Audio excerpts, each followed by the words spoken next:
से एक बात और याद आ गई इसी पे, हमने अयोध्या में भी यात्रा निकाली थी यूपी में। तो अयोध्या में हमने पहले परमिशन ली थी, परमिशन ले ली हमने डीएम ऑफिस से कि हमें मंदिर के सामने से यात्रा निकालें। हिंदू राष्ट्र के लिए यात्रा है, हिंदुओं का ही मंदिर है, हिंदुओं ने ही बनवाया है और हिंदुओं की ही देन है राम मंदिर, किसी पार्टी की नहीं है। हमें वहाँ से यात्रा नहीं निकाली, हर्रम निकला था, तलवारें लहरा कर फायरिंग की गई है दिल्ली में, तो उनको कैसे परमिशन मिल जाती है? और ऊपर से वो क्या नाम थे, एसपी थे ना, रामानुज जी, एसपी पहले तो बोल रहे कि नहीं ऐसा हिंदू मुसलमान, आप ऐसा मत करो कि अरे हम भी, उनकी वीडियो पड़ी हुई है, उनकी वीडियो पड़ी हुई है, हालांकि हमने फिर भी अच्छी छवि दिखाई उनकी। कान में आके बोलते जी हम भी योगी जी के समर्थक हैं, हम भी अगर वर्दी उतार दे तो आप भी देखिए हम भी भीतर से भगवा। काहे का भगवा भाई? जब एक बात बताइए, हमने ये वर्दी पहनी हुई है, ये हमारी वर्दी है, हम इसको पहने और ना पहने तब भी हम अंदर बाहर से एक से पहन के लोग काम नहीं करते हैं। यूपी में सारी गुंडागर्दी खत्म कर दी है आईपीएस ऑफिसरों ने। आपको ही पता है, सड़कों पर लोग कट्टे लेके घूमते थे, जिनका घर तक बर्बाद हो गया, जिनके घरों में आग लगाई गई, जिनके माँ बाप तक को मरवा दिया गया, उन्होंने की ना लड़ाई वर्दी पहन के। आप क्यों नहीं कर सकते भाई? अच्छा, टोल नाका पे आपके साथ क्या हुआ था कि आपकी गाड़ी के झंडे को उतार दिया गया था? अरे बात वही है ले दे करके कि विचारधारा है यहाँ पे, तो हिंदुओं के बीच में भी विचारधारा की लड़ाई है कि भाई अगर आपने भगवा पहना है तो आप बीजेपी के हो। का है भाई? बीजेपी पहले थी, जब भगवान श्री राम थे तब भी बीजेपी थी क्या? वो भी भगवा पहनते थे। भगवा पहनते हम राममयी हैं, हम बीजेपी मई नहीं है, ठीक है? तो उनको दिक्कत हो रही थी कि आप भगवा झंडा क्यों लेकर चल रहे हो, आपको हिंदू राष्ट्र की मांग क्यों कर रहे हो? उनके खिलाफ बोले ना, देश जाम हो जाना चाहिए, सड़कों पर निकलना चाहिए। अब एक बात बताइए, आप बाकी किसी के लिए कुछ भी बोल दीजिए, ओवैसी के बारे में कुछ बोल दीजिए, ममता बनर्जी के बारे में कुछ भी बोल दीजिए, लोग देश जाम कर देते हैं। जो कभी स्कूल नहीं जाते, जो कभी पढ़ते नहीं है, वो लोग देश जाम कर देते, देश में आग लग जाती है। अभी छोटी से रहे थे सुनीता जी से कि गुस्साए थे हम, गुस्साए इस बात पे थे कि जो हमारे ही साथ चलने वाले यहीं से सिवान से, वो बोल रहे हैं कि जल्दी चलिए जाम लग गया है, ट्रैफिक लग गया है। अब एक बात बताइए, जाम नहीं लगेगा तो जो एसी गाड़ी में बैठा है वो अपना शीशा डाउन करके देखेगा कैसे कि बाहर क्या चल रहा है? वो अपना, हम भीड़ को देख के लोग गाने चला लेते हैं, तो उनको पता चले ना कि भीड़ क्यों हुई है।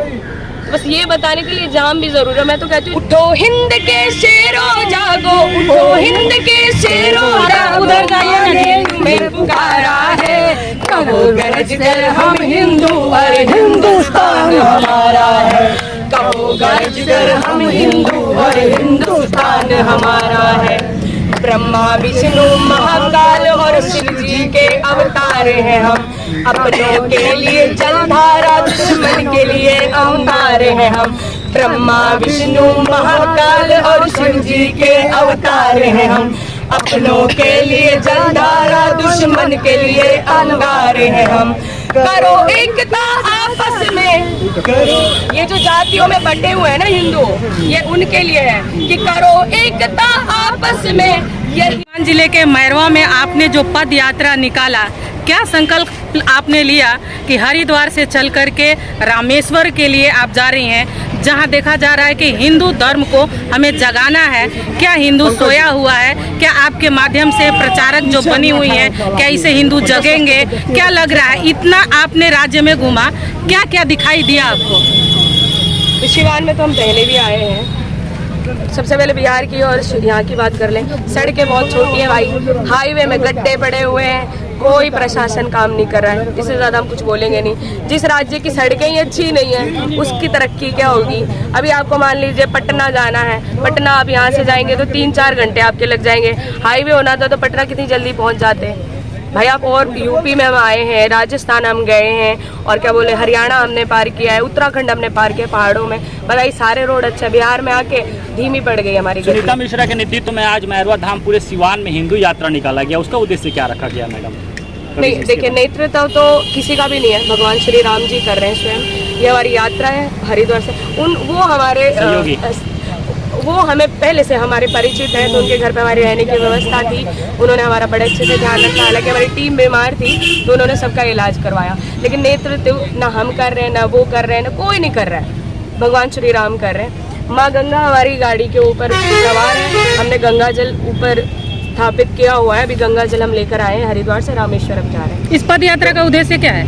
वहीं आ रहे हैं। तो हम चाहते हैं कि हर एक हिंदू जागे, हिंदू राष्ट्र की मांग करे, और वो ही लेकर के हम चल रहे हैं। अभी मैडम ने पूछा था एक सवाल कि हिंदू को जगाने के लिए चले। हिंदू जागा हुआ है, लेकिन ना हिंदू को क्या है कि मैं बड़ा हूँ, मेरा घर बड़ा होना चाहिए, मेरी गाड़ी बड़ी होनी चाहिए, मेरे बच्चे ज़्यादा विदेशों में सेटल होने चाहिए, रोटी कपड़ा मकान पे हिंदू बट कर रह गया है।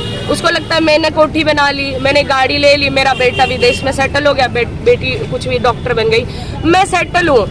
मेरे पड़ोसी के घर में क्या हो रहा है, मेरे आस पड़ोस में क्या हो रहा है, कौन आ रहा है बसने के लिए, कौन नहीं बस रहा है। वो जो सुअरों की तरह अपनी औलादें पैदा करने लग रहे हैं, उनकी तरफ कोई ध्यान नहीं है। हम तो सेकुलर हैं, हम तो धर्म को भी नहीं मानते, हम तो इसको भी नहीं मानते। हमारे जैसे लोग जो कहते हैं कि हिंदू राष्ट्र की बात करते हैं, अरे ये तो पागल है, इनको तो अपने घर बनाने। किसको घर बना? अपना घर बेच कर निकली हूँ। इतने कम उम्र में आप जबरदस्ती हिंदू राष्ट्र हिंदू को लोगों को अपील करेंगे मनाने के लिए? भाई अपने भाई हैं, अपने भाई को थप्पड़ मार के भी मनाया जाता है, अपने बहन भाइयों को। हम तो जबरदस्ती कर रहे हैं। भाई उठो, रोटी कपड़ा मकान से ऊपर उठो।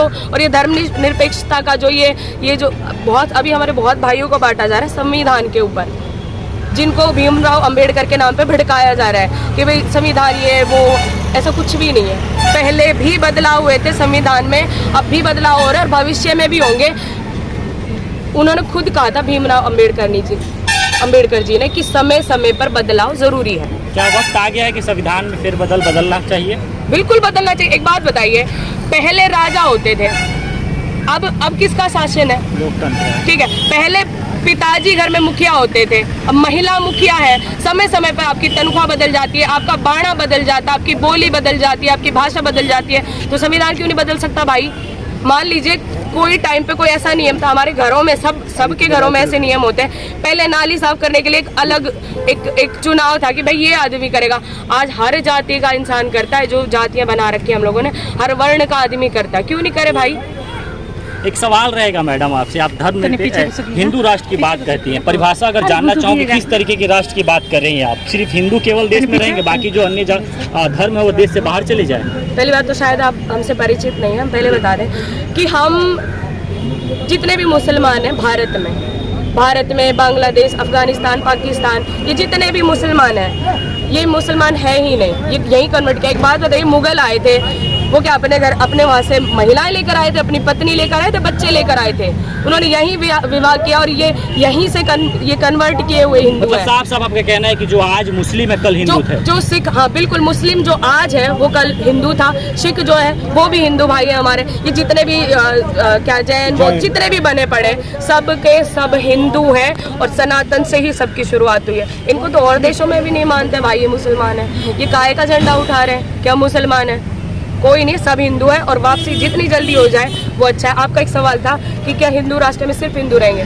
जब मैं किसी को दूसरे पंथ का मानती ही नहीं हूँ तो वो बाहर कैसे जाएंगे? वो यहीं रहेंगे। बस ये है कि वो अपनी संस्कृति की तरफ वापसी आ जाएंगे, बस ये होगा। मेरा क्या अपील करना चाहेंगे? किन से? पूरे देशवासियों से क्या अपील करना चाहेंगे सावन के पावन महीने के अवसर पे? भाई देखो, अच्छा ठंडा महीना है और क्या कहते हैं, भगवान शिव, ठीक है, आदि शक्ति है, उनसे शुरुआत हुई है, उन्हीं में विलीन होना है सबको, ठीक है। तो उनकी तरफ बढ़ने में, उनकी तरफ चलने में, उनकी तरफ रुख करने में क्या ही बुराई है? अपना धर्म अपना लो और आगे बढ़ते रहो। सुनीता जी, क्या शुक्रिया, यात्रा के बारे में क्या कहेंगे? कहाँ से कहाँ तक शुरू किए हैं? ये हमारी हरिद्वार से उत्तराखंड से शुरू हुई है और हम लोग जा रहे हैं रामेश्वरम, पर ये मध्य में पहुँचेंगे हम, क्योंकि हमें गंगा जल लेकर हरिद्वार से रामेश्वरम जाना है। वहाँ शिवलिंग पर जलाभिषेक करेंगे, उसके बाद वहाँ से समुद्र की मिट्टी लेकर के वापस गंगा मैया में हम लोग प्रवाहित करेंगे। तो इसका हमारी जो समय सीमा है वो 6 से 7 महीने लगने वाली है। अब अभी इनसे